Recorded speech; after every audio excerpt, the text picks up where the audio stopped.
सो hi everyone. ये हमारी circulation respiration के बाद वाली क्लास है, यानी ये हमारे फिजियोलॉजिकल सिस्टम्स में थर्ड नंबर की क्लास है ना। हमने कर लिया है थर्ड नंबर, मतलब वैसे तो हम ऑलरेडी 4 सिस्टम डील कर चुके हैं। डाइजेशन कर चुके हैं, एक्सक्रीशन कर चुके हैं, रेस्पिरेशन और सर्कुलेशन कर चुके हैं। अब हम करेंगे नर्वस और एंडोक्राइन सिस्टम, है ना।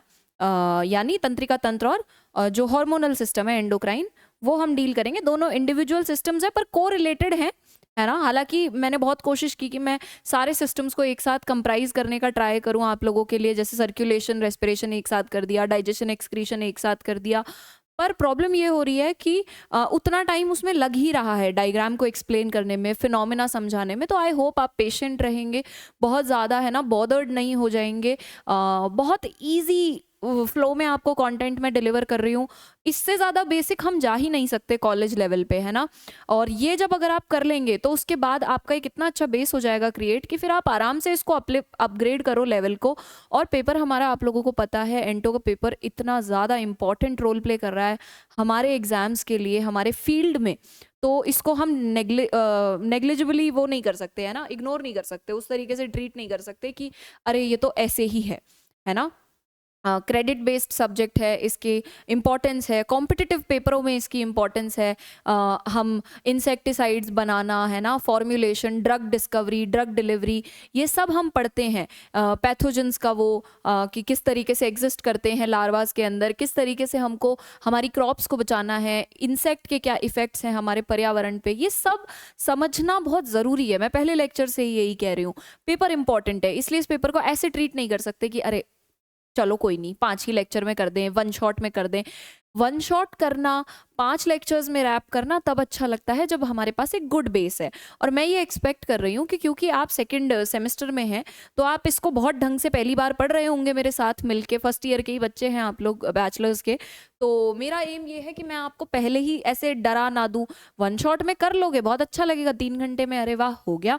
अरे हम क्यों 20 घंटे 25 घंटे की क्लासेस करें जब हमको ऑलरेडी 3 घंटे में सारा कंटेंट मिल रहा है। बट इसका इसका बेनिफिट ये होगा आपको कि अगर आप ढंग से अटेंड करेंगे क्लासेस को तो उसके बाद आप देखो ना 3 घंटे की वन शॉट वो एब्जॉर्ब हो जाती है। पर 3 घंटे की वन शॉट देख के आप सोचो पूरी एंटो आपको आ गई, ऐसा नहीं होता है, ठीक है। किसी को भी सब कुछ परफेक्टली नहीं आता है, बट हम कोशिश करते हैं कि वक्त के साथ हम लोग सब कुछ अच्छे से मिलके करें, अच्छे से काम करें, चीज़ें सीखते रहें, अपने जो कॉन्सेप्ट्स हैं उन्हें और बेटर बनाते रहें, है ना। नो बडी इज़ परफेक्ट, कोई परफेक्ट नहीं है, सब अपनी अपनी तरफ से अपना हार्डवर्क पुट इन कर रहे हैं, अपना काम कर रहे हैं। आई होप आप लोग ऑनेस्टली अपना काम करें, बिल्कुल ये ना सोचें, देखिए सेकेंड सेमेस्टर है, सब ये सोचते हैं कि अरे कोई नहीं हो जाएगा, कॉलेज में पास ही तो होना है। सही बात है, कॉलेज में सिर्फ पास होना है, पर क्या कॉलेज की डिग्री से जॉब लगती है? नहीं, उसके लिए आपको तैयारी करनी पड़ती है। अगर आपको गवर्नमेंट जॉब करनी है और अगर आपको प्राइवेट इंस्टीट्यूशंस में भी जाना है तो भी आपको कॉम्पिटिटिव एग्जाम्स क्रैक करने पड़ते हैं। बिना उनके सर्टिफिकेट दिखाए ना आप रिसर्च में जा सकते हैं, ना आप जॉब्स क्रैक कर सकते हैं। उसके लिए पता तो होना चाहिए कि हम पढ़ क्या रहे हैं, है ना। तो अगर हमको एग्रीकल्चरिस्ट जो कि हम हैं, हमको हमारे एग्रीकल्चर के फील्ड में रेवोल्यूशंस लाने हैं, बहुत अच्छे काम करने हैं, तो हम बहुत बेसिक से बहुत आराम से पढ़ेंगे। पढ़ना ज़रूरी है। पढ़ना ज़रूरी इसलिए नहीं है बेटा कि हमको आज 4 नंबर मिल जाएंगे, रैंक मिल जाएगी, कोई एग्ज़ाम क्रैक हो जाएगा। पढ़ना ज़रूरी है क्योंकि ये हमारे को विजडम देता है, नॉलेज बिल्ड करता है, दुनिया के प्रति हमारा जो पर्सपेक्टिव है, दुनिया के प्रति जो हमारा माइंड सेट है ना, वो ऑल्टर होता है। इसलिए हमें पढ़ना चाहिए। पढ़ना एक नेसेसिटी है, एक कंडीशन नहीं है, एक ज़रूरत है ना। It's not a discipline, it is a thing जो बहुत ज़रूरी है। अगर हम नहीं करेंगे तो हम पिछड़ जाएंगे, क्योंकि हम एक ऐसे देश में हैं जिसमें अगर हम देखो, मैं थोड़ा सा आपके 5 मिनट कंज्यूम कर रही हूँ, बट आई थिंक ये ज़रूरी है, हमें बात करनी चाहिए क्योंकि हम काफ़ी लेक्चर्स से पढ़ ही रहे हैं, है ना। इंडिया एक ऐसी कंट्री है जो हमेशा से कृषि प्रधान देश रहा है, एक एग्रीकल्चरिस्ट कंट्री रही है। स्टिल हमारे पास आज के टाइम पे बाहर की कंट्रीज के रिगार्डिंग उतने बेटर टेक्नोलॉजिकल एडवांसमेंट्स नहीं है। आज भी हमारा देश गरीबी में जूझ रहा है, आज भी हमारे देश के किसान स्ट्रगल कर रहे हैं। द रीज़न बीइंग बेटा, उतने रिसोर्सेज ही नहीं है, उतनी एजुकेशन ही नहीं है। वो किसान है क्योंकि उनकी मजबूरी है खेती करना। ज़्यादातर लोग ऐसे हैं जो खेती कर रहे हैं कि उनके जनरेशन से ये चीज़ चली आ रही है पीढ़ी दर पीढ़ी, उनके पास इतना पैसा ही नहीं है कि वो कुछ और कर पाए, है ना। उन्हें कभी इतनी सुविधाएं ही नहीं मिली कि वो कुछ और कर पाए। ज़्यादातर लोग ऐसे होंगे। आजकल लोग फिर भी ये कहने लग गए हैं कि हमें एग्रीकल्चरिस्ट बनना है, हमारा पैशन है, हमें रेवोल्यूशन लाना है। बेटा आप बहुत लकी हैं कि आप ये कह पा रहे हैं कि ये मेरा पैशन है कि मुझे एग्रीकल्चरिस्ट बनना है। एक ऐसे देश में जहाँ किसान को 2 वक्त की रोटियों के भी लाले पड़े हुए हैं, वो हमें फसलें उगा के देते हैं, साल भर मेहनत करते हैं, बदले में उन्हें क्या मिलता है? ना के बराबर कुछ मिलता है। थोड़ी सी भी ऑफ सीजन बारिश हो गई, कोई कोई डिजास्टर हो गया, कोई चीज़ हो गई, उनकी पूरी की पूरी मेहनत खराब हो जाती है। वो अपनी जेब से पैसा लगाते हैं, सरकार अलग अलग प्लान्स फॉर्मुलेट करके उन्हें सब्सिडियां दे रही है, चीजें दे रही है, पर उन्हें कोई बेनिफिट हो नहीं रहा ना उनके। आप देखो गांव में भी आपको क्लासेस डिवाइडेड मिलेंगी एग्रीकल्चरिस्ट जो फार्मर्स हैं उनकी, कि भाई कोई बहुत पैसे वाला है ना, जो बड़ी बड़ी कोठियां ठोक के बैठे हैं, कोई हैं जो जिनके पास रहने को छत भी नहीं है, ज़्यादातर वैसे ही हैं। इसलिए मैं समझाती हूँ आप लोग बहुत लकी हैं। सब का हमारी कंट्री में कोई कितना भी अमीर हो, कोई कितना भी शहर में रहा हुआ हो, हम सब की कल्चरल रूट्स जो है वो गाँवों से जुड़ी हुई हैं। हम सब हमारे जो है ना गाँवों से आते हैं निकल के, तो हमारी ये रिस्पॉन्सिबिलिटी बनती है कि हम अपनी कंट्री के लिए कुछ अच्छा कर पाएं। अपनी कंट्री के लिए कुछ अच्छा करना एक सेकेंडरी गोल है, पहले हमें खुद के लिए कुछ अच्छा करना है। और खुद के लिए हम सबसे अच्छा इस उम्र में ये कर सकते हैं कि हम अपनी नॉलेज को बिल्ड करें, क्योंकि इस टाइम, ये जो टाइम है ना आपका, ये जो एज है हार्मोनली साइकोलॉजिकली, ये वो एज है जिसमें आप लोग सबसे ज़्यादा शारीरिक रूप से एक्टिव हैं, मानसिक रूप से आप सबसे ज़्यादा एक्टिव हैं, हर तरीके की एक्टिविटीज़ में आप एंगेज हो रहे हैं, क्योंकि आपका दिमाग, शरीर, माइंड सेट सब कुछ बहुत फास्ट अभी रन कर रहा है ना। अब हम नए नए अभी यूथ में एंटर कर रहे हैं, अडल्टहुड में, तो हमारी ये रिस्पॉन्सिबिलिटी है कि जैसे हम बाकी सारे फील्ड्स में एंगेज कर रहे हैं, हम अपने पैशन फॉलो करते हैं, हम रील स्क्रॉल कर रहे हैं, हम गाने सुन रहे हैं, हम मूवीज देख रहे हैं, वैसे ही हम खुद के प्रति एक और अच्छा काम करें कि हम पढ़ाई करें, हम खुद को और बेटर दिखाएं कि दुनिया में है क्या क्या, है ना। नॉलेज 2 तरीके से गेन होती है। एक होता है, जितना मेरा एक्सपीरियंस रहा है, नॉलेज हमको 2 तरीके से गेन होती है। एक होते हैं हमारे एक्सपीरियंसेस, हमारे अनुभव, जिन्हें हम जीते आते हैं बचपन से लेके जवानी तक, बुढ़ापे तक, वो लाइफ लॉन्ग चलता है और आप लाइफ लॉन्ग सीखते हो। दूसरी नॉलेज गेन करने का तरीका है जो लिखा हुआ है, जो रिटन है, जो आप मूवीज देख रहे हैं, जो आप क्या बोलते हैं पोएम्स पढ़ रहे हैं, जो आप रिसर्च पेपर्स पढ़ रहे हैं, जिस भी फील्ड में आप हैं। तो दूसरा है पढ़ना, है ना, स्टडी करना। और स्टडी सिर्फ किताबों की नहीं होती है, स्टडी आप हर चीज़ की कर सकते हैं। आपके सामने कोई चीज़ है, आपके सामने कोई पेड़ है, आप उस पेड़ की स्टडी कर सकते हैं कि इसमें ये पत्तियां हैं, इनका इस तरीके का है ना वर्नलाइजेशन है, इस तरीके की इसमें पेड़ में ब्रांचिंग है, ऐसे इसमें फल हैं, इस सीजन में आते हैं। ये एक दिमाग की स्किल होती है ना। तो इसको इतना ज़्यादा लोड लेने की ज़रूरत नहीं है कि पढ़ाई इज़ अ प्रेशर। पढ़ाई आपका खुद के लिए एक गिफ्ट है जो आप खुद को दे सकते हैं, क्योंकि आप बहुत लकी हैं कि आपको ये मौका मिल रहा है इतनी पीढ़ियों के बाद कि आप ये कह पा रहे हैं कि एग्रीकल्चरिस्ट बनना, एग्रीकल्चर में रिसर्च करना, पैथोलॉजिस्ट बनना, ये सब करना मेरा पैशन है या मैं ये करना चाहता हूँ, है ना। बहुत अच्छा फील्ड है, ठीक है। तो इसी के साथ चलो बहुत बढ़िया, अभी मैंने तुमको 10 मिनट का एकदम बढ़िया वार्म अप 8 मिनट का दे दिया। अब हम शुरू करते हैं हमारा अगला सिस्टम, नर्वस सिस्टम,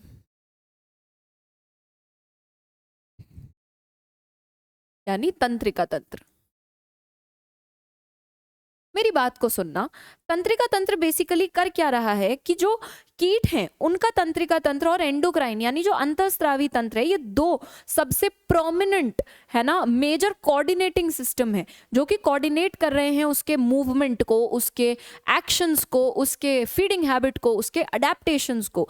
जितना भी रैपिड कंट्रोल हो रहा है वो किसके माध्यम से हो रहा है? नर्व इम्पल्सेस के माध्यम से, ठीक है। और वो कहाँ से हो रहे हैं? हॉर्मोन्स के माध्यम से और तंत्रिक कोशिकाओं के माध्यम से, न्यूरॉन्स के माध्यम से। और लॉन्ग टर्म फिजियोलॉजिकल एक्टिविटीज जो है वो हार्मोन के माध्यम से हम कर रहे हैं, ठीक है।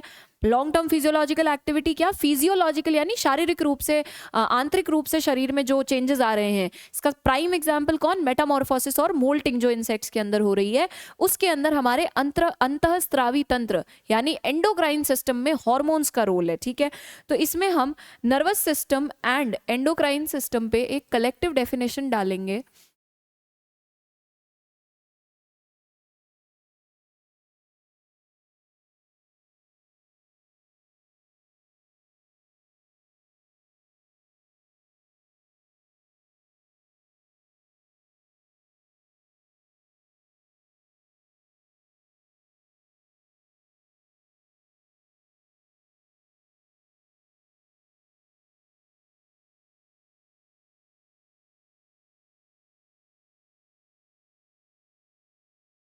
अच्छा, क्या होता है नर्वस सिस्टम और एंडोक्राइन सिस्टम? जो नर्वस सिस्टम है, एस यानी सिस्टम, प्लस एंडोक्राइन सिस्टम, ये प्लस का साइन है, प्लस जो एंडोक्राइन सिस्टम है,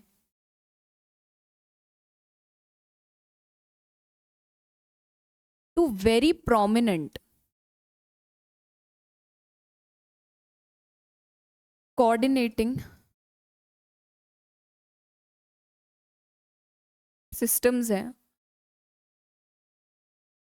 यानी ये दो बहुत ही प्रमुख कोऑर्डिनेटिंग तंत्र हैं जो कि क्या करवा रहे हैं, समन्वयकारी तंत्र हैं ये।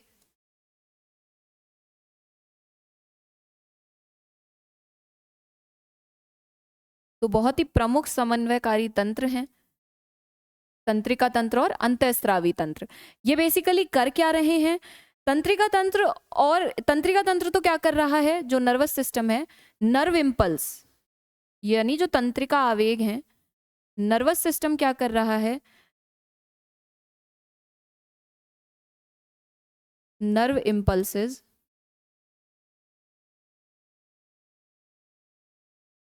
अभी हम समझेंगे, देखना है कैसे काम करते हैं। तंत्रिका आवेग है ना, नर्व इम्पल्सेस के माध्यम से कोऑर्डिनेट करते हैं। और जो एंडोक्राइन सिस्टम है उसके अंदर हो रहा है हार्मोनल कंट्रोल, है ना। ये हार्मोनल कंट्रोल की वजह से क्या कर रहे हैं, लॉन्ग टर्म फिजियोलॉजिकल चेंजेस को मेंटेन कर रहे हैं बॉडी के अंदर। यहां पे हो रहा है तीव्र नियंत्रण यानी फास्ट कंट्रोल एंड कोऑर्डिनेशन।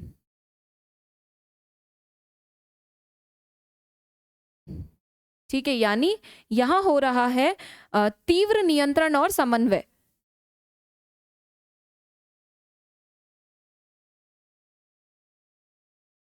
तीव्र नियंत्रण और समन्वय।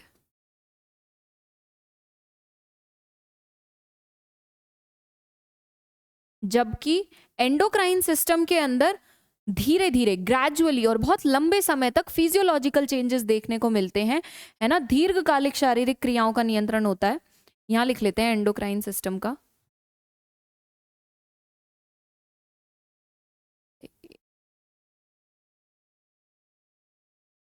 लॉन्ग टर्म फिजियोलॉजिकल कंट्रोल, यानी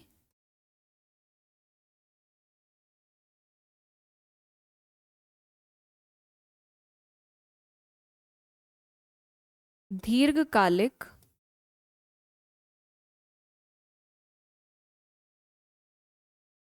शारीरिक क्रियाओं का नियंत्रण।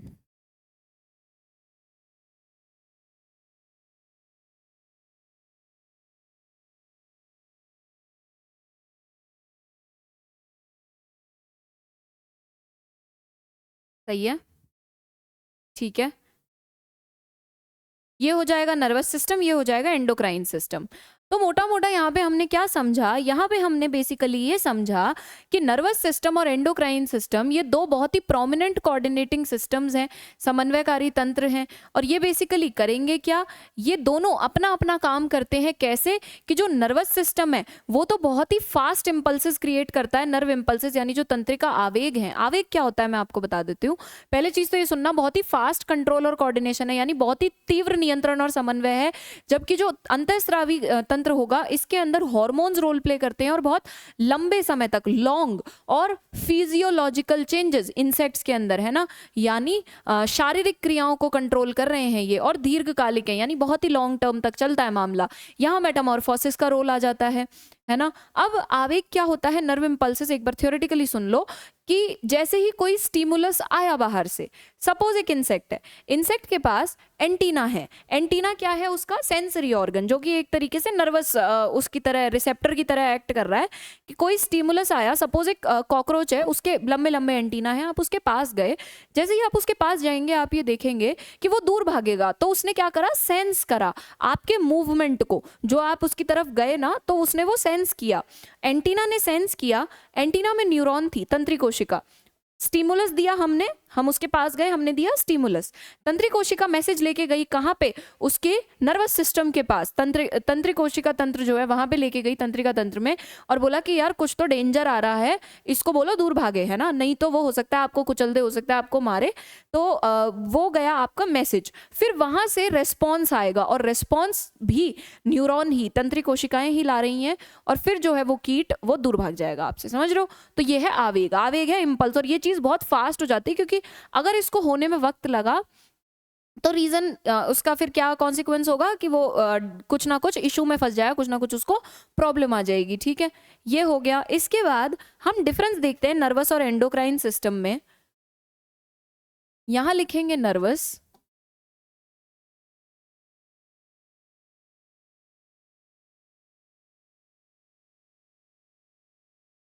और यहां एंडोक्राइन लिखेंगे।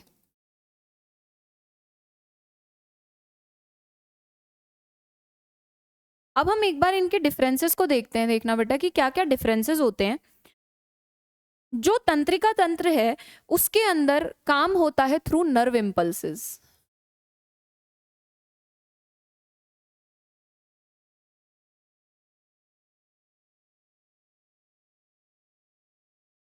तंत्रिका आवेग जो है उनके माध्यम से कार्य होता है। हिंदी वाले लिखेंगे कि इसमें तंत्रिका आवेग के माध्यम से कार्य होता है, एंडोक्राइन के अंदर हॉर्मोन्स के माध्यम से कार्य हो रहा है,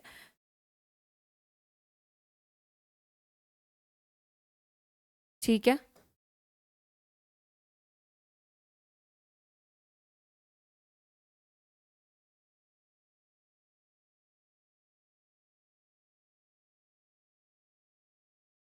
दूसरा पॉइंट जो हम इसमें डाल सकते हैं वो ये है कि यहाँ बहुत फास्ट एक्शन होगा, बहुत तीव्र गति से होगा काम, वही चीज यहाँ पे बहुत स्लो हो जाती है। हार्मोन बहुत धीरे धीरे काम करते हैं और बहुत लंबे समय तक उनका असर रहता है ना। तो यहाँ बहुत धीरे, वहां बहुत धीरे काम हो रहा है, यहाँ बहुत जल्दी काम हो रहा है। इसका जो इफेक्ट है, एक्शन यानी जो कार्य है वो भी तीव्र है, और वहां कार्य स्लो है। यहाँ जो इफेक्ट होगा, कार्य होने के बाद जो नतीजा, जो रिजल्ट आया, इफेक्ट यानी जो रिजल्ट आएगा वो भी यहाँ पे फास्ट देखने को मिलेगा आपको। वो शॉर्ट ड्यूरेशन होगा, यानी बहुत कम समय के लिए होता है, इफेक्ट शॉर्ट ड्यूरेशन है। यानी जो रिजल्ट होगा ना उस एक्शन का, जो कार्य हुआ, उसका जो नतीजा आया वो बहुत कम समय के लिए होगा। शॉर्ट ड्यूरेशन यानी कम समय के लिए।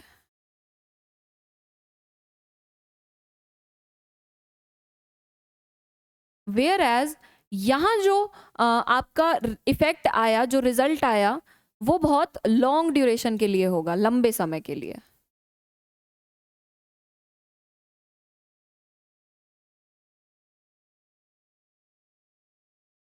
इफेक्ट भी बहुत लंबे समय के लिए आएगा।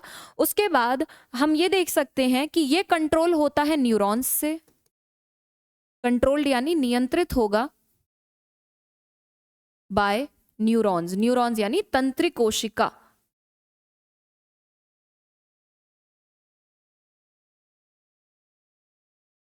तंत्रिका कोशिकाओं के माध्यम से ये नियंत्रित होता है।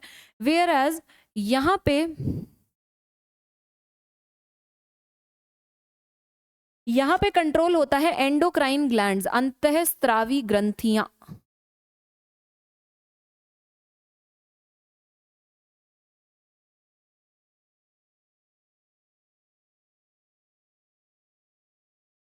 एंडोक्राइन ग्लैंड्स यानी अंतःस्रावी ग्रंथियां। भाई जो हॉर्मोन्स हैं वो कहाँ से आ रहे हैं, हॉर्मोन्स कहाँ से रिलीज हो रहे हैं, तो हॉर्मोन्स बन के रिलीज हो रहे हैं आपके अंतःस्रावी ग्रंथियों से, है ना। ये हो गया इनके बीच का डिफरेंस, ठीक है। उसके बाद एक पॉइंट और कि ये जो है इमीडिएट एक्टिविटीज को रेगुलेट करेगा। पांचवा पॉइंट है यार, कहाँ लिखवाऊं, यहाँ जगह बाकी नहीं है, यहीं लिख लो, यहीं जगह बना के लिखते हैं।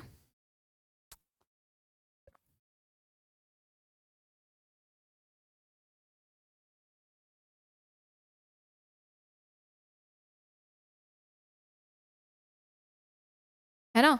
पांचवा पॉइंट हम लिखेंगे कि ये जो है कोऑर्डिनेट कर रहा है इमीडिएट एक्टिविटीज को।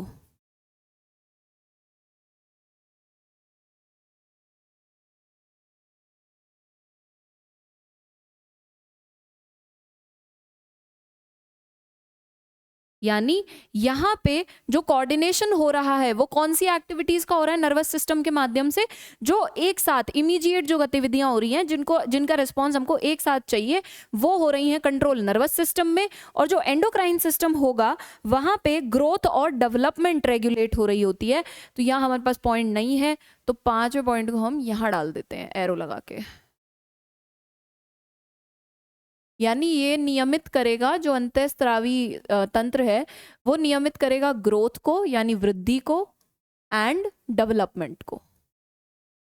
भैया इनको लास्ट उसमें लिख लेना पॉइंटर्स में अगर लिख रहे हो, और प्लीज लिखना, मैं रिक्वेस्ट कर रही हूँ प्लीज लिखना, क्योंकि मैंने ये देखा है कि ज्यादातर लोग है ना मांग रहे होते हैं कि नोट्स दे दो नोट्स दे दो। नोट्स हालांकि हैं, तुमको नोट्स चाहिए तो नोट्स ले लेना, ऐप पे अवेलेबल हैं पीडीएफ फॉर्म में, पर मैं ये रिक्वेस्ट करूंगी प्लीज लिखो, है ना। चाहे पढ़ते पढ़ते लिख लो, रफ कॉपी में लिख के पढ़ लो, पर प्लीज लिखो। लिखने का रीजन ये है, आप लिखोगे तो आपको बेटर याद होता है, पॉइंटर्स हम बेटर डिकोड कर पाते हैं, है ना। अगर मेरे हाथ का लिखा हुआ पढ़ोगे आधी चीजें वैसे ही समझ में नहीं आएंगी। बिना लेक्चर देके देखोगे तो लगेगा पता नहीं क्या ही लिखा हुआ है, लेक्चर लेके भी देखोगे तो ऐसा लगेगा कि यार समझ में तो आ रहा है पर इसको याद कैसे करना है, क्योंकि लैंग्वेज बायलिंगुअल है। तो प्लीज इसको आप अपने फॉर्म में जैसे भी लिखना चाहें प्लीज लिख लिख के पढ़ें, वेरी नेसेसरी है ना। ठीक है, यहाँ पे हमने कर लिया कि किस तरीके से ये चीजें कंट्रोल होती हैं। अब हम नर्वस सिस्टम करते हैं, ठीक है। यहाँ तक का मामला आई गेस सबको क्लियर होगा कि दोनों में क्या अंतर है, कैसे ये काम कर रहे हैं। सबसे पहला सिस्टम जो हम पढ़ते हैं नर्वस सिस्टम,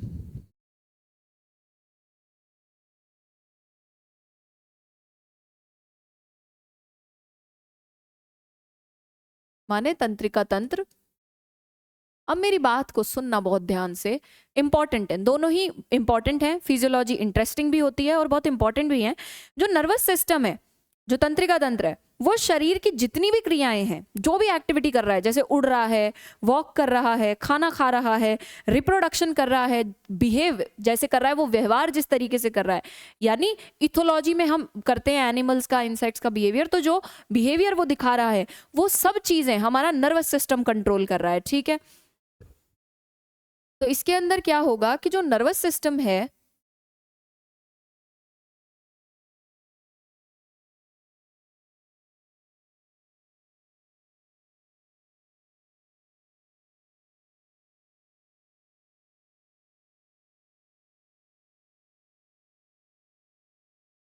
क्या क्या कंट्रोल कर रहा है, और कंट्रोल एंड कोऑर्डिनेट।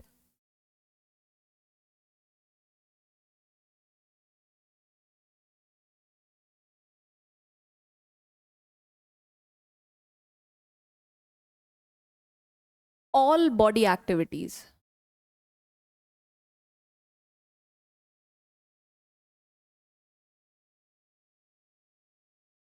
और मेरी एक बात और सुनना, जो एंडोक्राइन सिस्टम है ना, कि हार्मोन्स कब रिलीज करने हैं, कब क्या होना है, वो भी नर्वस सिस्टम ही डायरेक्ट कर रहा है।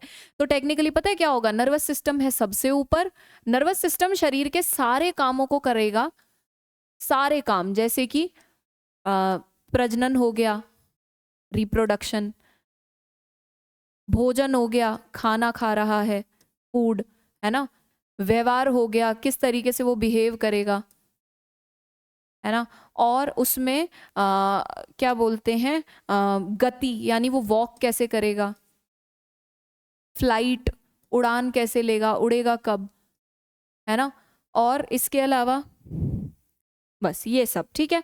ये सारी एक्टिविटीज जो हैं हमारी कौन कंट्रोल कर रहा है, nervous system. Feeding, behaviour, movement, flight और रिप्रोडक्शन। अब एक बात सुनना, जब ये रिप्रोडक्शन कर रहा है, रिप्रोडक्शन के बाद जब एग बन गया, एग बनने के बाद वो वाली बात है कि भाई लार्वा, प्यूपा, है ना, निम्फ स्टेज, जो भी जाना है, मेटामॉर्फोसिस होगी, वो कौन डील करता है, वो करता है एंडोक्राइन सिस्टम।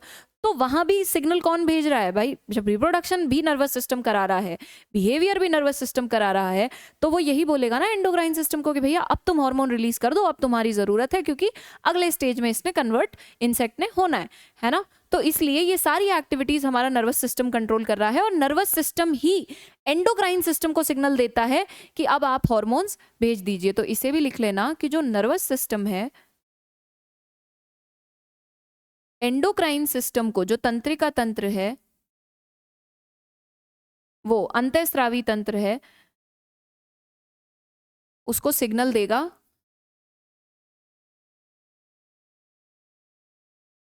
कि हॉर्मोन्स रिलीज करें, सो दैट जो प्राणी है, जो कीट है, जो ऑर्गेनिज्म है, वो भैया आगे चल के अपनी मोल्टिंग कर ले, मेटामॉर्फोसिस कर ले, उसको जो करना है वो कर ले।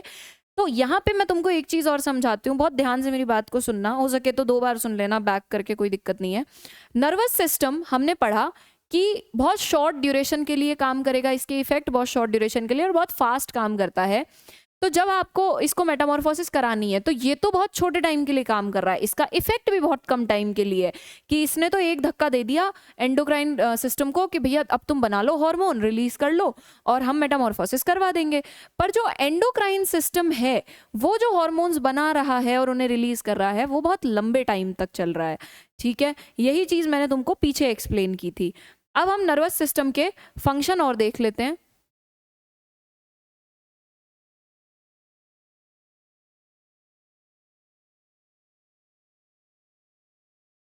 कार्य देख लेते हैं कि नर्वस सिस्टम है ना, कर क्या रहा है। सबसे पहले तो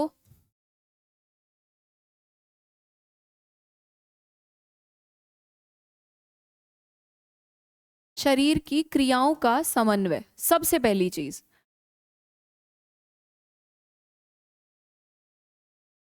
यानी coordination of all body activities, जितनी भी बॉडी एक्टिविटीज हो रही हैं उनको कोऑर्डिनेट करने का काम। दूसरा, रिसेप्शन ऑफ स्टिमुलाई, कि जो बाहर से सिग्नल आया उसे रिसीव किया जाए। रिसेप्शन यानी रिसीव, रिसीव करना यानी ग्रहण करना, जो भी सिग्नल आया उसे रिसीव किया जाए। रिसेप्शन ऑफ स्टिमुलाई, स्टिमुलाई है बाहर से जो सिग्नल आएगा, जो मैसेज आएगा वो। उद्दीपन, उद्दीपन को ग्रहण करने का काम, उद्दीपन को ग्रहण करने का काम भी नर्वस सिस्टम के पास है। तीसरी चीज नर्वस सिस्टम करेगा, नर्व इंपल्सेस का ट्रांसमिशन, जो नर्व इंपल्सेस हैं उनका संचार, जो आवेग हुए फिर।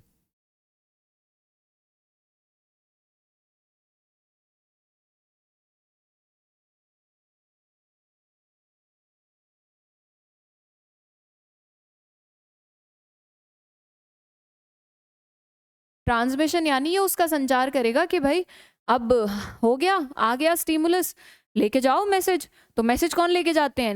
न्यूरॉन लेके जाते हैं, तो वो एक इम्पल्स क्रिएट करते हैं, तो उस इम्पल्स को ट्रांसमिशन करवाना। चौथा, मसल्स और ग्लैंड्स को रेगुलेट करना, जो मसल्स हैं, मांसपेशियां और ग्रंथियां,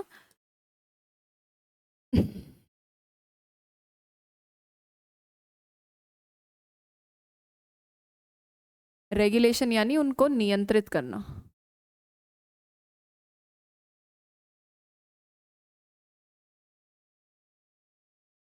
मांसपेशियों का जो मूवमेंट होता है ना, वो भी आपका नर्वस सिस्टम से ही अटैच्ड है।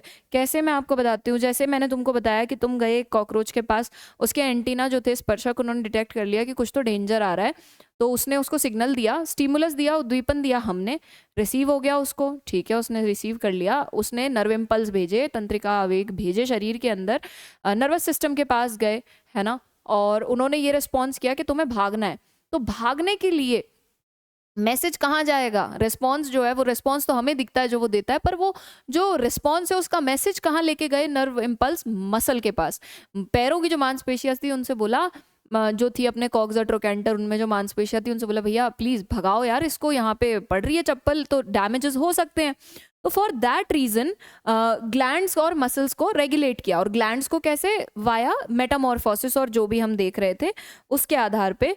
5वें नंबर पे बिहेवियरल रेगुलेशन भी है, जो हम व्यवहार देखते हैं कि उनमें व्यवहारों में परिवर्तन आता है। मीटिंग के टाइम पे अलग तरीके से कीट व्यवहार करते हैं, है ना, ऑफ सीजन में वो अलग तरीके से व्यवहार करते हैं, जब उनका ब्रीडिंग सीजन नहीं होता। तो वो भी बिहेवियर जो है, हर तरीके का जो बिहेवियर है, बिहेवियर का नियंत्रण, व्यवहार का, ये भी हमारा नर्वस सिस्टम करता है। ठीक है, चलो ये हो गया। इसमें तुमको एक बहुत अच्छा एग्जाम्पल बताती हूँ। हनी बी जो होती है ना, हनी बी करती है वॉगल डांस। वॉगल डांस बोलते हैं जब उसको मेटिंग करनी होती है हनी बी को, तो उसमें जो क्वीन बी होती है वो वॉगल डांस करती है, यानी वो अपनी जो पीछे की पूंछ, जो अपने एब्डोमेन के नीचे वाला हिस्सा होता है, उसको थोड़ा सा ऐसे हिला के दे डू द डांस, उसको वॉगल डांस बोलते हैं। ये एक तरीके का बिहेवियर है, तो ये भी एक नर्वस सिस्टम से ही कंट्रोल हो रही हुई चीजें हैं। फिर हम इसके कैरेक्टरिस्टिक्स अगर देखें, किसके, नर्वस सिस्टम के, ये तो हम काम देख रहे थे, अब हम इसके कैरेक्टर देखते हैं, नर्वस सिस्टम के विशेषताएं देख रहे हैं।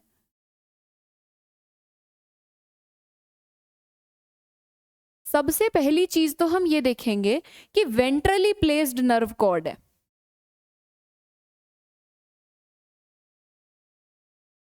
जो तंत्रिका रज्जु है वो वेंट्रल है।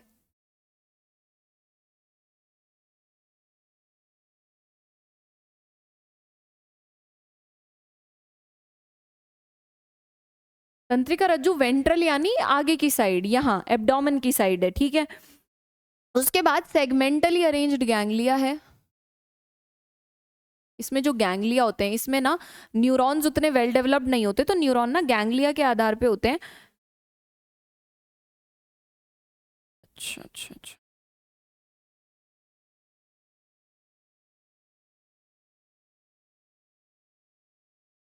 गैंग्लिया जो हैं इसके, वो कैसे होते हैं, सेगमेंटेड होते हैं, सेगमेंटली अरेंज्ड।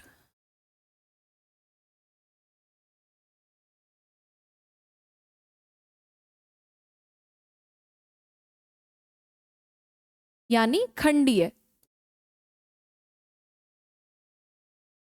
सेगमेंटेशन होता है गैंग्लिया का।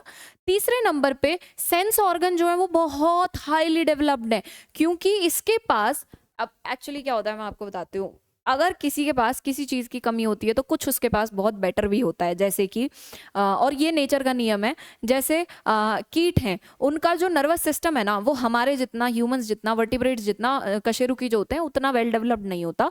उनके पास नर्व कॉर्ड होती है पर न्यूरॉन वगैरह नहीं होते, न्यूरॉन जगह गैंग्लिया होते हैं, ऐसे लैडर लाइक गैंग्लिया होते हैं। और क्योंकि उसका जो तंत्रिका तंत्र है वो उतना वेल डेवलप्ड नहीं है, तो जो सेंसरी ऑर्गन्स है ना, जो उसके क्या बोलते हैं, संवेदी अंग है, वो बहुत वेल डेवलप्ड है। यानी एंटीना, उसकी कंपाउंड आईज इतनी वेल डेवलप्ड है कि दूर से ही डिटेक्ट कर लेते हैं अगर कोई डेंजर आ रहा है, कोई वॉइस आ रही है, कोई मूवमेंट अगर हो रहा है, वो आ रहा है ना। तो बहुत ही विकसित इसके संवेदी अंग है। वेल डेवलप्ड, वेल डेवलप्ड या हाईली डेवलप्ड लिखना, सेंसरी ऑर्गन्स।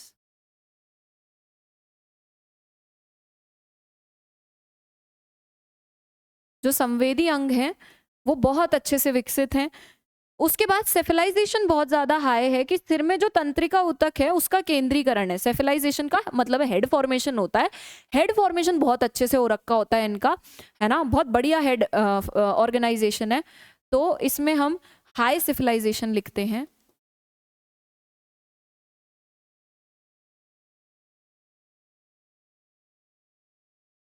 हाई सिविलाइजेशन यानी सिर में तंत्रिका ऊतक का केंद्रीकरण।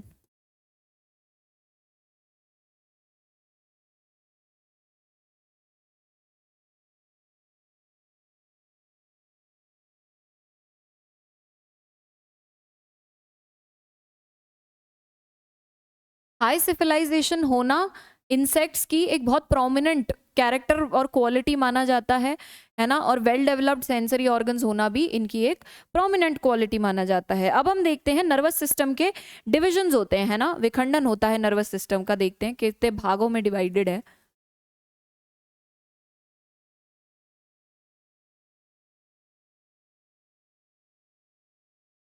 जो तंत्रिका तंत्र है उसका जब हम डिवीजन देखते हैं, तो हमारे पास वही केंद्रीय तंत्रिका तंत्र है यानी सेंट्रल नर्वस सिस्टम है, परिधीय तंत्रिका तंत्र है, पेरिफेरल नर्वस सिस्टम है, विशरल और सिंपैथेटिक नर्वस सिस्टम भी होता है। तो तीन इसमें डिविजन्स होते हैं।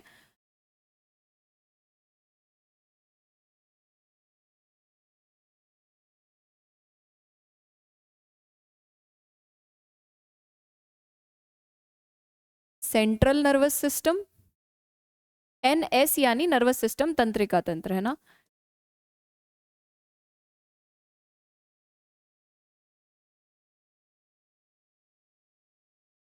उसके बाद पेरिफेरल,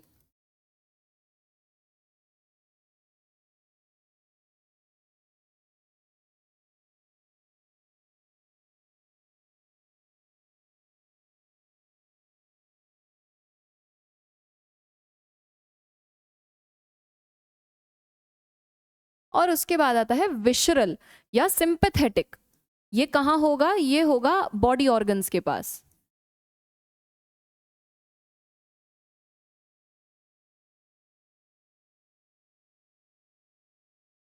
विशरल और विसेरा यानी जो बॉडी ऑर्गन्स हैं उनके पास होता है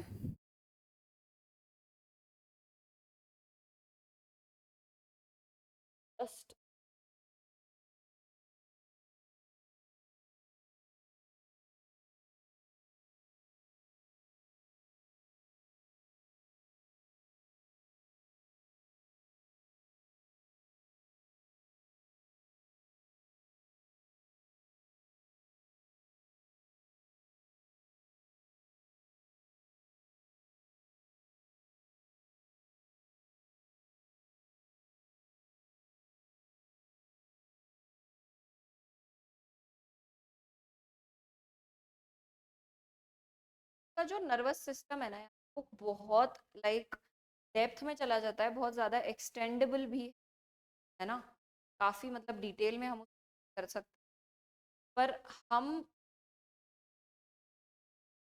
बहुत आराम आराम से आराम आराम से समझ।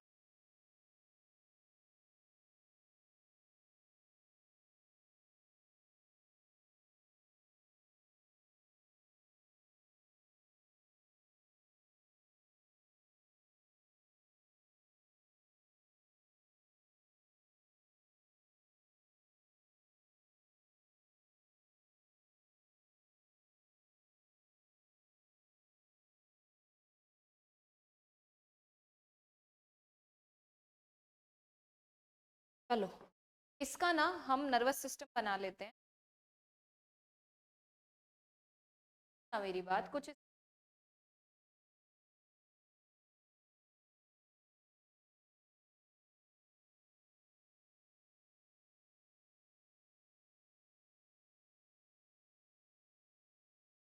Hello hello. हाँ चलो।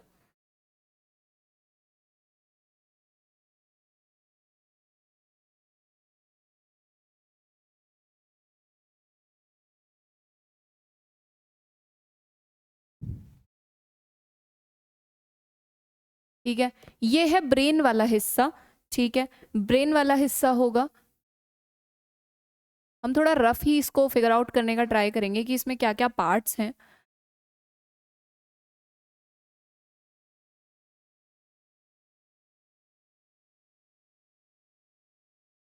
ठीक है, ये हम इसको और नीचे एक्सटेंड करते हैं, तो यहाँ पे एक गैंग्लियन आता है जिसको सब ईजोफेगल गैंग्लियन बोलते हैं। ये जो है हमने बनाया है इसको बोलते हैं सब ईजोफेगल गैंग्लियन। ठीक है,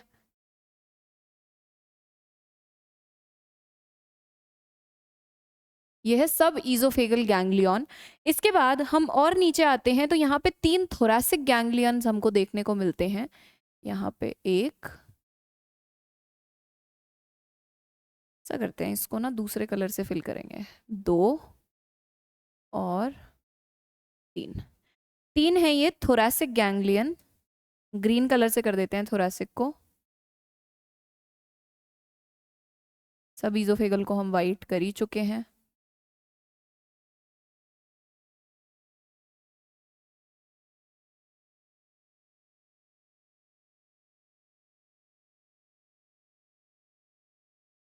ठीक है, ये 3 हो गए थोरैसिक गैंग्लियंस। इनमें से निकल रहे हैं न्यूरॉन्स। ठीक है,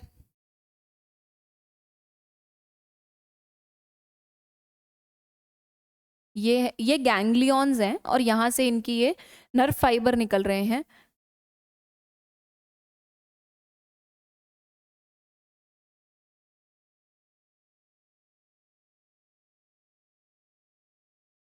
ठीक है, दो दो निकाल देना हर एक में से। 3 हो गए थोरैसिक गैंग्लिया। इसके बाद एब्डोमिनल गैंग्लिया आते हैं, 9 एब्डोमिनल गैंग्लिया आएंगे। हम 9 एब्डोमिनल गैंग्लिया ड्रॉ करेंगे यहाँ पे तरीके से, थोड़ा सा छोटा ही रख लेंगे। ये वेंट्रल नर्व कॉर्ड है, ये जो नर्व कॉर्ड ये है तंत्रिका रज्जु, ठीक है, वाइट कलर से जो हम बना रहे हैं। 1 2 3 4 6 7 8 और एक यहाँ बना देते हैं 9। 9 हमने बना लिए एब्डोमिनल गैंग्लिया, इनको रेड कलर से कर देंगे फिल।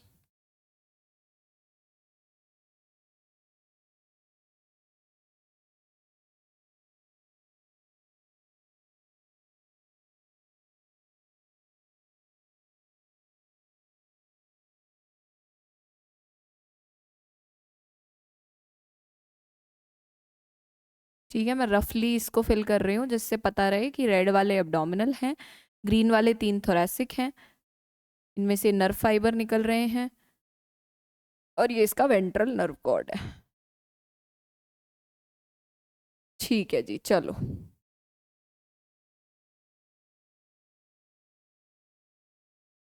और यहाँ नीचे भी नर्व फाइबर निकल रहे हैं, हमारे पास स्पेस खत्म हो गई पर यहाँ नीचे भी नर्व फाइबर निकल रहे हैं।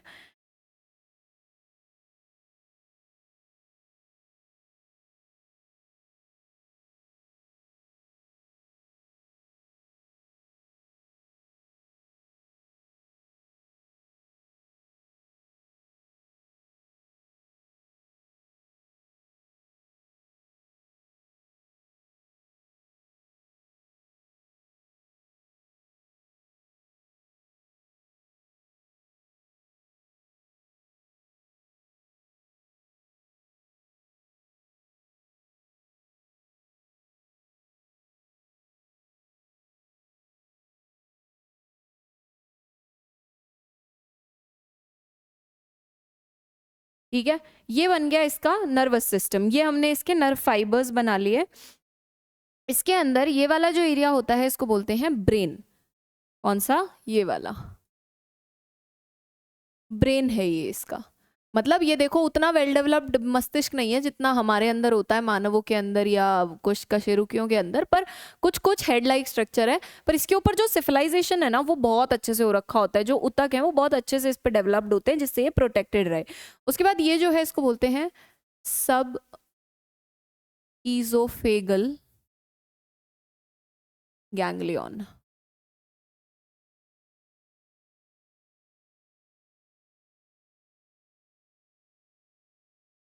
सब ईजोफेगल गैंग्लियन। उसके बाद ये ग्रीन कलर से जो 3 बनाए हैं ये है थोरैसिक गैंग्लियन।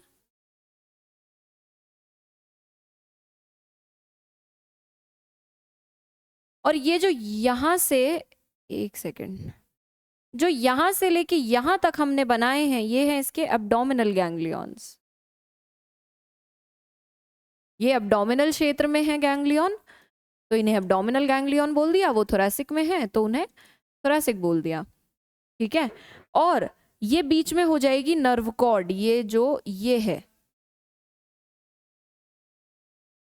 ये हो जाएगी नर्व कॉर्ड यानी तंत्रिका रज्जु। और इसके अलावा ये सेगमेंटल नर्व्स हैं, देखना ये जो है ना ये ग्रीन कलर की ये सेगमेंटल नर्व्स हैं।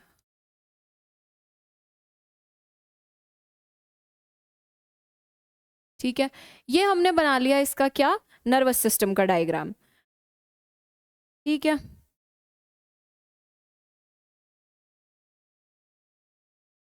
थोरैसिक गैंग्लिया कर लिया, एब्डोमिनल गैंग्लिया कर लिया हमने, नर्व कॉर्ड कर ली।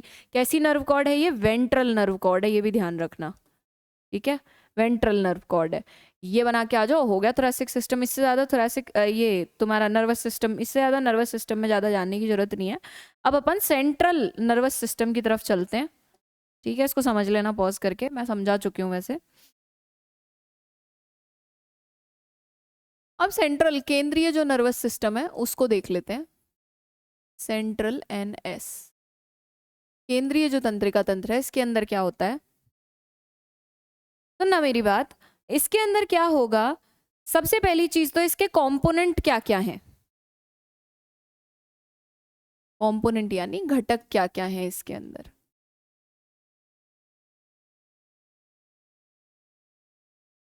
देखो ब्रेन उतना वेल डेवलप्ड नहीं है, ब्रेन ध्यान रखना, ब्रेन वेल डेवलप्ड नहीं है, सिविलाइजेशन वेल डेवलप्ड है।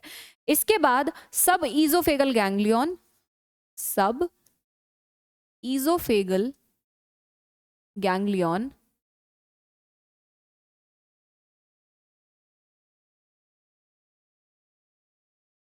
तीसरे नंबर पे इसके पास है वेंट्रल नर्व कॉर्ड,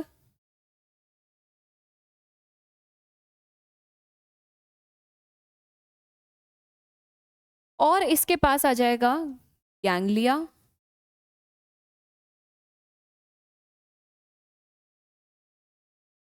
ठीक है। ये सारे गैंग्लिया कौन से, जो बाकी थोरैसिक एब्डोमिनल वो वाले जो गैंग्लिया हैं वो सारे इसके अंदर आ जाते हैं। अब जो ब्रेन है, सुनना, जब हमने अभी डायग्राम बनाया वहां पे हमने क्या लिखा, एक लिखा सब ईजोफेगल गैंग्लियन, ब्रेन जो होता है ना उसको बोलते हैं सुप्रा ईजोफेगल गैंग्लियन, ऊपर है सुप्रा ईजोफेगल, और ईजोफेगल क्षेत्र में है ये यहाँ पे, है ना, तो इसको ईजोफेगल गैंग्लियन बोल दिया, सब ईजोफेगल और सुप्रा ईजोफेगल। सबसे पहले इसके अंदर हम ब्रेन पढ़ते हैं, मस्तिष्क। पहली चीज तो ये ध्यान रखना कि इसको बोलते हैं सुप्रा ईजोफेगल गैंग्लियन।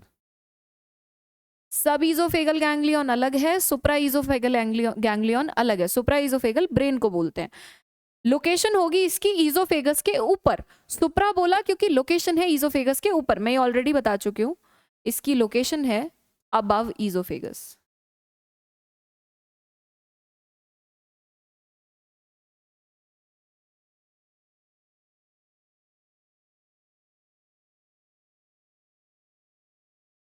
है ना, अबव ईजोफेगस है। उसके बाद यानी जो ग्रास नली होगी उसके ऊपर स्थित होता है। अब इसके पार्ट्स देखते हैं, ब्रेन के क्या क्या पार्ट्स होते हैं। अलग अलग पार्ट्स हैं, ब्रेन भी अलग अलग क्षेत्रों में विभाजित है। पहला जो होता है उसको प्रोटोसेरेब्रम बोलते हैं, है ना, प्रोटोसेरेब्रम होता है। प्रोटोसेरेब्रम के बाद ड्यूएटोसेरेब्रम होता है, ट्राइटोसेरेब्रम होता है, ठीक है। तीन पार्ट्स हैं इसके, हम तीनों पार्ट देख लेते हैं। हम हो सकता है, हो सके तो इसका डायग्राम भी बनाने का ट्राई करेंगे।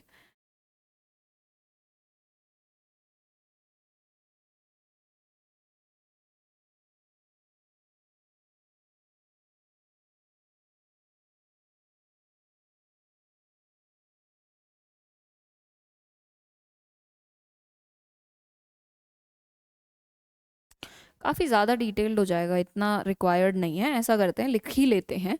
पार्ट्स में सबसे पहला पार्ट है प्रोटोसेरेब्रम।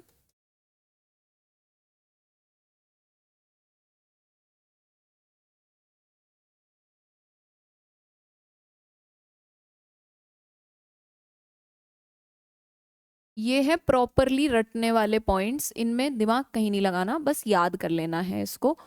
प्रोटोसेरेब्रम, प्रोटोसेरेब्रम के अंदर बेसिकली होगा क्या ना, कि प्रोटोसेरेब्रम कंट्रोल करेगा आईज और ऑसिलाई को। कौन सी, कंपाउंड आईज, जो संयुक्त नेत्र हैं और सरल नेत्र हैं, उन्हें कंट्रोल करता है। इसका काम है लर्निंग और मेमोरी, यानी एक तो याद रखने का और दूसरा लर्न करने का, कोई चीज सीखने का। और क्योंकि कंपाउंड आइज और जो संयुक्त नेत्र सरल नेत्रों को ये कंट्रोल कर रहा है, तो विजुअल इंटरप्रिटेशन भी यहीं से हम करते हैं, है ना, विजुअल इंटरप्रिटेशन होती है। तो इसमें क्या क्या होगा,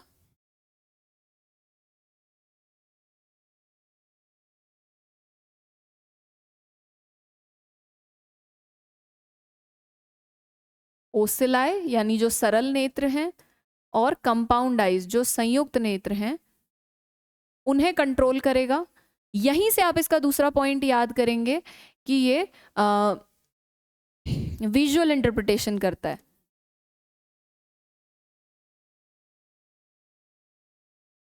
विजुअल इंटरप्रिटेशन का मतलब है जो चीज इसने देखी, वो देख के ये फिगर आउट करेगा कि भाई क्या देखा, क्या हुआ, वो सब। हम आगे देखते हैं, इसकी आईज वगैरह भी देखते हैं, कंपाउंड आईज में कैसे इसका मोजेक विजन होता है ना, जैसे कॉकरोच में मोजेक विजन होता है, कैसे ये काम करती हैं। और तीसरी एक चीज याद रखना, लर्निंग एंड मेमोरी।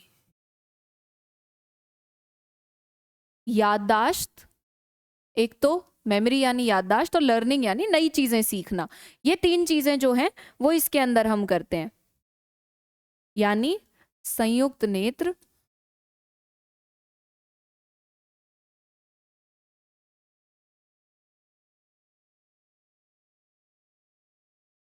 ओसली और स्मृति नियंत्रण।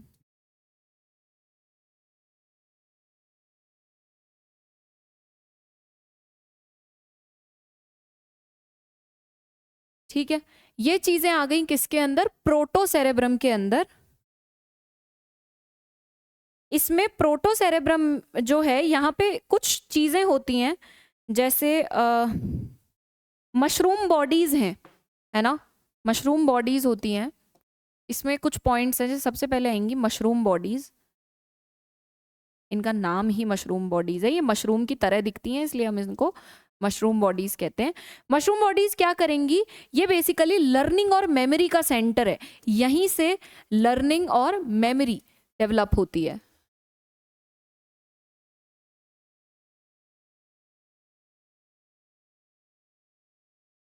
स्मृति और चीजें सीखना, ये काम कहाँ से कर रहा है इंसेक्ट, मशरूम बॉडी से कर रहा है। तो मशरूम बॉडी का रोल हो गया। दूसरी होती है ऑप्टिक लोब। ऑप्टिक लोब क्या करती हैं, जो कंपाउंड आइज और ओसिलाई हैं, जो संयुक्त और सरल नेत्र हैं, वहां पे ये क्या करेंगी, ऑप्टिक लोब, नाम में ही ऑप्टिक है यानी देखने में हेल्प करती हैं, विजुअल इंपल्सेस को रिसीव करती हैं। कोई चीज आपको इंसेक्ट को दिख गई है, वो फिगर आउट करेगा कि ये क्या है, तो वो जो इम्पल्स है वो रिसीव कौन करेगा, उसको ग्रहण कौन करता है, उस इम्पल्स को ऑप्टिक लोब करती है ना, दृष्टि के जो संकेत आते हैं उनको ग्रहण करना। यही लिख लेते हैं दूसरा भी, ऑप्टिक लोब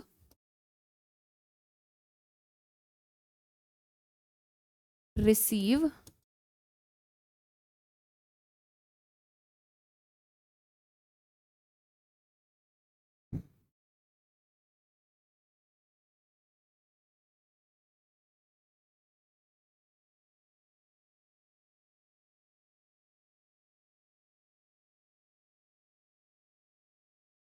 जो दृष्टि संकेत आ रहे हैं उन्हें ग्रहण करने का काम ऑप्टिक लोब्स करती हैं। दोनों इंपॉर्टेंट हैं, ऑप्टिक लोब और मशरूम बॉडी, है ना, दोनों इसके अंदर होंगे। इसके बाद दूसरे नंबर पे आता है ड्यूटोसेरेब्रम।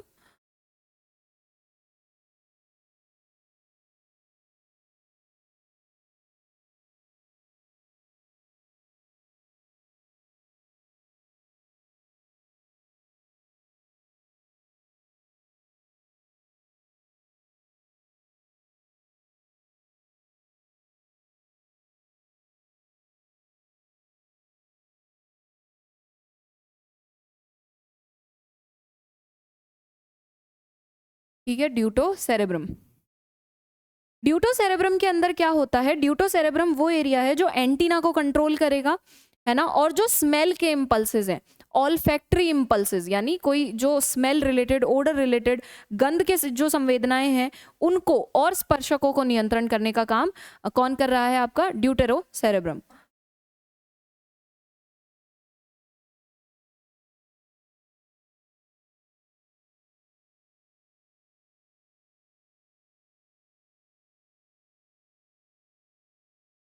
गंध के जो संकेत हैं और जो स्पर्शक हैं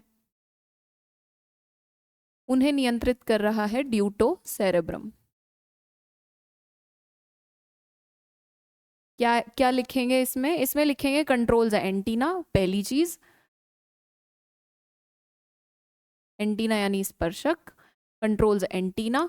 दूसरे नंबर पे इसमें आएगा स्मेल इंपल्सेस रिसीव करना।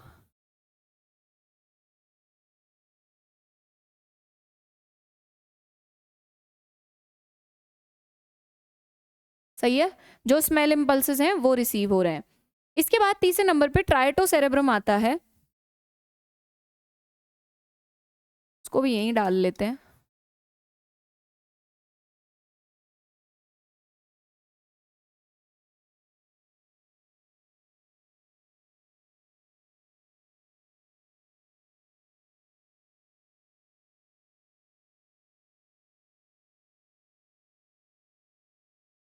ट्राइटोसेरेब्रम। ट्राइटोसेरेब्रम के अंदर क्या हो रहा है ना कि ये ब्रेन को जो विशरल नर्वस सिस्टम है, जो सिंपैथेटिक नर्वस सिस्टम है, उससे कनेक्ट कर रहा है, और जो फोरगट है उसे कंट्रोल कर रहा है। फोरगट यानी ये वाला जो एरिया है हमारी एलिमेंट्री कैनाल का, गट का, ये वाला, इसको कंट्रोल करता है। तो दो चीजें कर रहा है, पहली तो मस्तिष्क को जो विशरल नर्वस सिस्टम है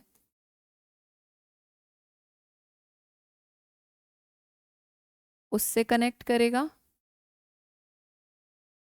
और दूसरे नंबर पे ये क्या कर रहा है, फोरगट को कंट्रोल कर रहा है।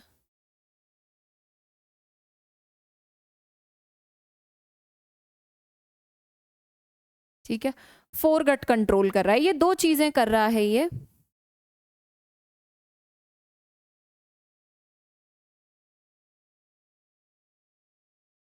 इसके बाद हम सब ईजोफेगल गैंग्लियन देख लेते हैं। सब ईजोफेगल गैंग्लियन क्या करता है, ये तो पहली चीज हुई है, ब्रेन ही हुआ है। हाँ ब्रेन हुआ है ना।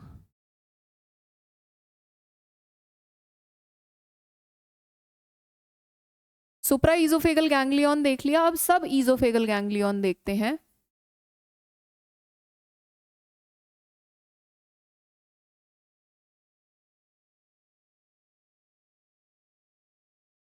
जस्ट नीचे ब्रेन के सब ईजोफेगल गैंग्लियन होता है।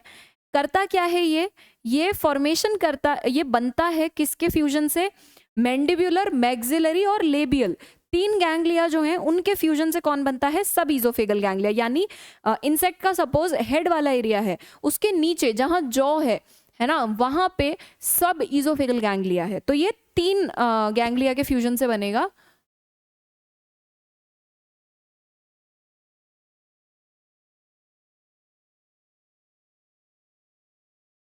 कौन से तीन गैंग्लिया के फ्यूजन से बन रहा है देखना, मैक्सिलरी, मैंडिबुलर और लेबियल गैंग्लिया।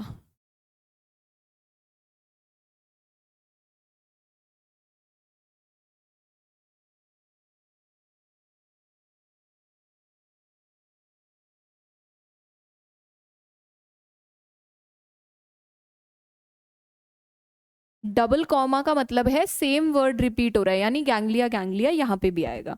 ठीक है, तो इन तीनों के फ्यूजन से बन रहा है। और ये किसको कंट्रोल कर रहा है, किसको नियंत्रित कर रहा है, माउथ पार्ट्स, जो मुखांग हैं। ऑब्वियस सी बात है, जो बन ही लेबिया, मैंडिबुलर और मैक्सिलरी गैंग्लिया से रहा है, तो माउथ पार्ट्स को तो कंट्रोल करेगा ही। उसके बाद सलाइवरी ग्लैंड्स,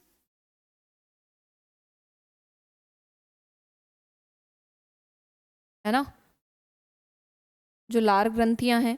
और फीडिंग मूवमेंट्स, मुंह वाले क्षेत्र में है, तो वहां जो भी होगा वो सब ये कंट्रोल करेगा। फीडिंग मूवमेंट्स यानी कि खाना कब खाना है, कितना खाना है, कैसे करना है, वो सब ये देखता है। इसके बाद सरकम ईजोफेगल कनेक्टिव्स आते हैं नंबर थर्ड पे।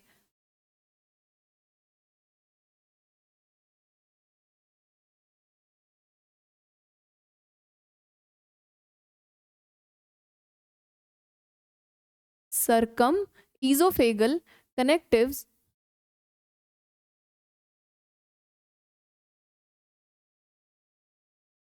सरकम ईजोफेगल कनेक्टिव्स क्या करेंगे ना, ये परिग्रासनली संयोजक होते हैं, बोलते हैं परिग्रासनली संयोजक।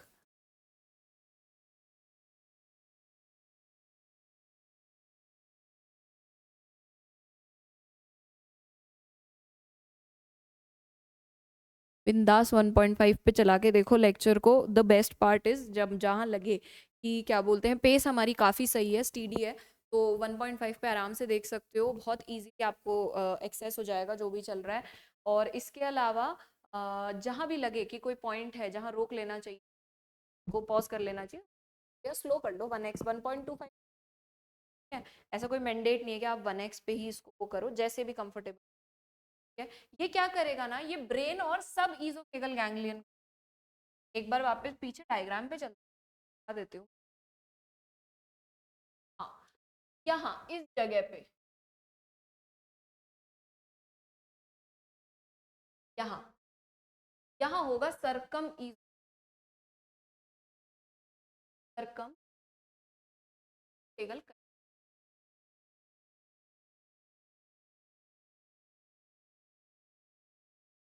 क्या कर रहे हैं, पूरा ईजोफेगल गैंग्लियन और सब ईजोफेगल गैंग्लियन को आपस में जोड़ने का काम कर रहा है। ईजोफेगल गैंग्लियन ब्रेन,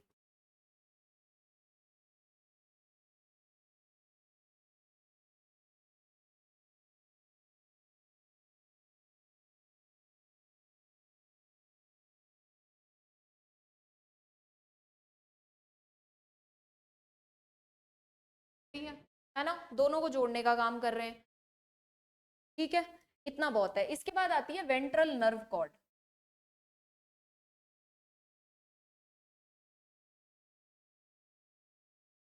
याद रख,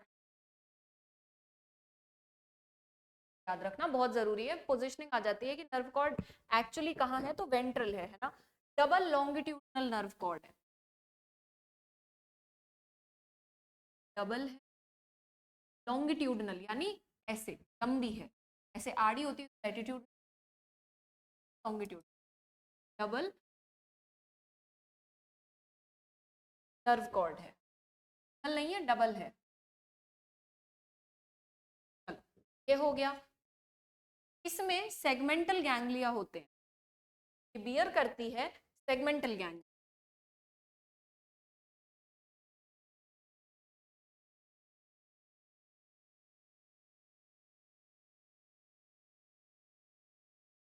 या कौन सी, यानी थोरैसिक और एब्डोमिनल गैंग्लिया, सेगमेंटल गैंग्लिया उन्हें बोला गया है, वो इसके पास होते हैं।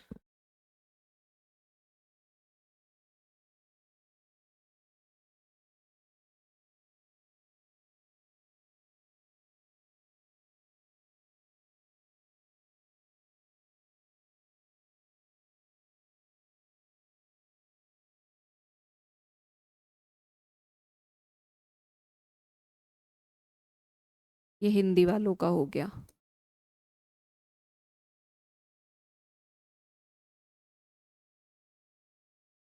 सही है ना, ये हो गया हमारा वेंट्रल नर्व कॉर्ड के बारे में। अब हम एक बार गैंग्लिया देख लेते हैं, गैंग्लिया भी सेगमेंटल होते हैं, है ना, थोरैसिक गैंग्लिया अलग होते हैं, एब्डोमिनल गैंग्लिया अलग होते हैं। तो आगे 5th नंबर पे आएगा गैंग्लिया।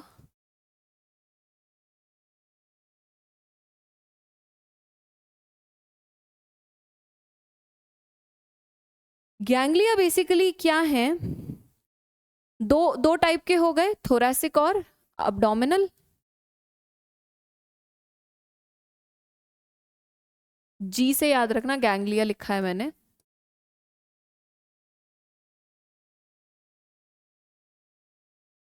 सही है, थोरैसिक गैंग्लिया और अब्डोमिनल गैंग्लिया, ये है वक्षीय गैंग्लिया और ये हैं उदर वाले जो गैंग्लिया हैं, उदरीय गैंग्लिया। ये क्या करेंगे, ये किसको कंट्रोल कर रहे हैं, अब देखना।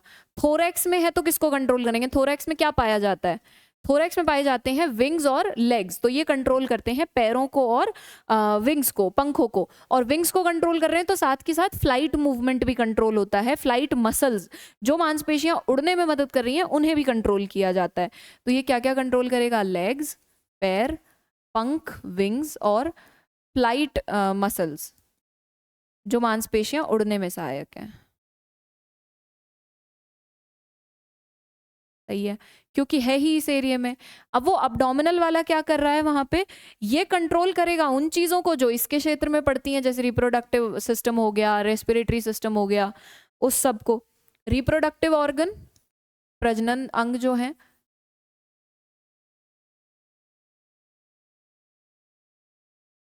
स्पाइरिकल्स को कंट्रोल करेगा कि कब स्पाइरिकल्स खुलेंगे कब बंद होंगे, है ना, वो चीज भी नर्वस सिस्टम ही कंट्रोल कर रहा है। स्पाइरिकल्स हो गए। उसके बाद हाइंड गट, हाइंड गट जो, हाइंड गट में कौन से एरिया थे, इलियम था, रेक्टम था, है ना, एनस था, ये वाले जो एरियाज थे, हम जब डाइजेशन पढ़ रहे थे वहां मैंने पढ़ा दिया है, ये उसको भी कंट्रोल करता है। अब हम फ्यूजन ऑफ गैंग्लिया अगर समझें, एक चीज है फ्यूजन ऑफ गैंग्लिया। कुछ इंसेक्ट्स ऐसे होते हैं जिनमें गैंग्लिया फ्यूज कर जाते हैं, है ना। फ्यूजन ऑफ गैंग्लिया का मतलब इसका संलयन।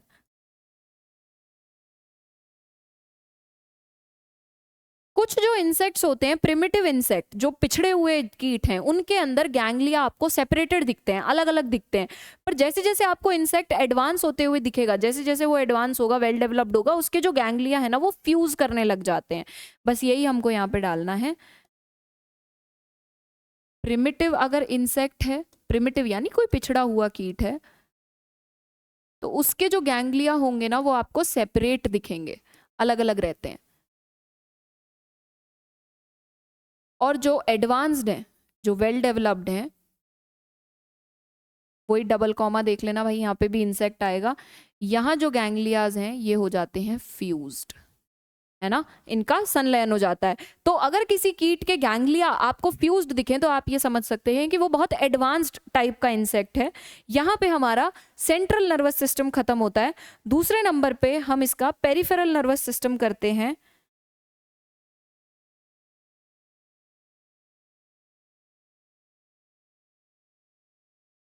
अब पेरिफेरल नर्वस सिस्टम से हम इसको अगले लेक्चर में कंटिन्यू करेंगे, ठीक है। नर्वस सिस्टम हमारा अकेला एक अगला लेक्चर कंज्यूम करेगा, क्योंकि काफ़ी ज़्यादा प्राइमरी है, ठीक है। डिफरेंस हमने समझ ही लिया, नर्वस सिस्टम के काम भी हमने देख लिए, बिहेवियरल कंट्रोल भी देख लिया, नर्वस सिस्टम ही एंडोक्राइन सिस्टम को कंट्रोल कर रहा है ये भी देख लिया, ठीक है जी। डिवीजन देख लिया, सेंट्रल नर्वस सिस्टम हम कर चुके हैं, पेरिफेरल और विशरल हम बाद में करेंगे नेक्स्ट लेक्चर में। इस तरीके का नर्वस सिस्टम दिखता है, ये तंत्रिका तंत्र है कीट का,